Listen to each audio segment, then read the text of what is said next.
Big George. Yeah, let's go ahead and let's go with Big George. Go ahead. You have the floor yet again, sir. All right. Well, I'll shout out Big George. Big George. That was the very first fight I ever seen in my life when he knocked out Michael Moore in the 11th or 10th round. Come on, Sean. 10th round. 10th round, and I was just like, "Dang, this old man just knocked this young man out." Mm-hmm. And that added to, you don't mess with that grown man's strength. Yeah. That's what that added to. But that was the first boxing fight I ever seen in my life. Obviously, I heard of Mike Tyson, Roy Jones at the time, but that was actually the first fight I ever seen in my life. That was the very first fight you ever saw? Very first fight I ever seen. Dang. You remember where you were? 7 years old? Yeah. 6 years old? Yeah, I was 8 years old in the countries of Louisiana. Oh, wow. Yeah. Go ahead. To see a big country boy do it at Yeah, I'm 35, just like, that had to this- feel this- good. I'm just like, how this old man even, it was like, I was like, dang, he's still in the fight? And then for him to just hit him and knock him down, it didn't seem like it was fast or nothing, just all power. And I think, did he get up once? No, that was Mike Moore? it. That was it? He couldn't beat the count. Okay. Counted out at 10. And obviously, the George Foreman grills, but I think that doesn't compare to the great boxer and the legend he was in the game. Yeah. But I'm gonna let you go because you gonna get your bag. I want Chris to go too because I feel I could be a little long-winded about Big George. Yeah, and again, I think my perspective is, again, even through the Olympic amateur lens, right? And we were talking earlier, one of the Olympians this year, Roscoe Hill from Texas, right? Who's, I'm not sure if it's his dad or his uncle or whatever, but worked with George Foreman. So, you see kind of the legacy even to this day. And, I remember the picture of him with the American flag after the Olympics, and his only regret was that he didn't have two, which I thought was really interesting at the times, right? So, an icon that every amateur from the grassroots level all the way up to pro title holders, right, that looks up to, and then the legacy is left on the sport. Well, it's perfect that Chris is here because, George Foreman, now the sun has set on the big three, and the big three being Muhammad Ali, Joe Frazier, George Foreman, and all of them always linked to each other. And we will probably never in our lifetime see what those three accomplished, winning Olympic gold back to back, 60, 64, 68, and then winning the heavyweight championship back to back consecutively. Wow, I didn't know that. 3 straight gold medals. Yeah. 3 straight heavyweight champions. Wow. Yeah. Back to back.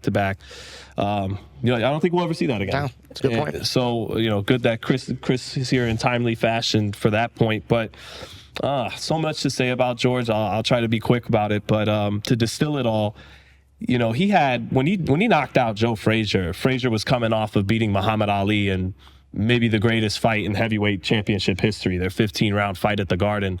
That is the most destructive performance in heavyweight championship history, alongside what Joe Louis did to Max Schmeling at right when World War II was beginning against Nazi Germany, and Schmeling was from Germany and knocked Joe Louis out in the first fight. So I think Louis Schmeling too and Foreman Frazier are the most destructive heavyweight championship performances in the history of the sport.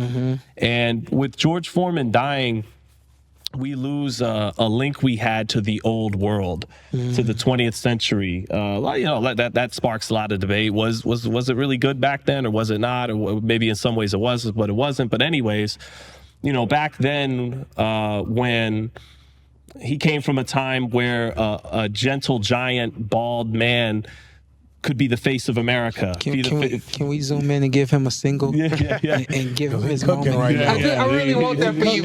We're not going to do it, but I really want that for you. No, but back, and this isn't to belittle. We'll do it in post. This isn't to belittle Jake Paul or make a Jake Paul side point, but when I mean lose our link to the old world, once upon a time we had the appetite for a bald old man to be the face of advertising and the face of American sport, right? And now the public's appetite has shifted to wanting a Jake Paul. He's like the biggest name in the sport. So that's what I get at, losing some of our traditionalism that he exemplified. And I love Bernard Hopkins, and his story in a different way than Hopkins is about redemption.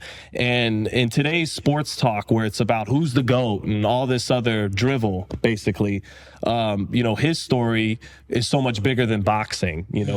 He lost to Jimmy Young in 1977, collapsed in his locker room, said God came to him, Jesus came to him. He became a preacher. He retired for 10 years.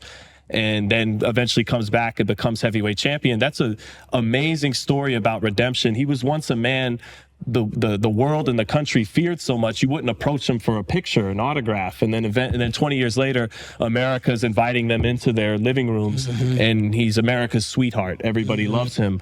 But wasn't a gimmick. He changed his identity as a fighter. He won the heavyweight title 20 years apart, which now that I'm older, that really is astounding. And he's still the oldest heavyweight champion of all time. 20 years ago, not even 20 years ago, 19 years ago, Kobe Bryant was going for 81 points. And he's not even with us any longer. 20 years ago, a lot of things were going on. So to win the heavyweight championship and in the two true golden eras of the heavyweight division, the 1970s where you had Ali, Norton, Frazier, Foreman, etc. The 90s where you had Bo and Tyson and Moore and Holyfield and Lennox Lewis.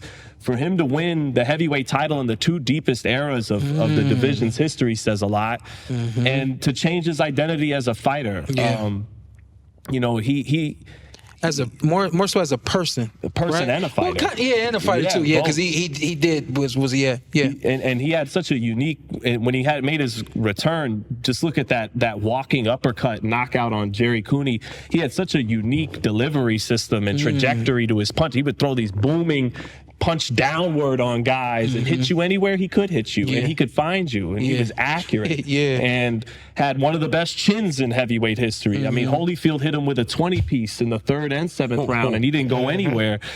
Archie Moore had him doing the cross arms defense when he got old.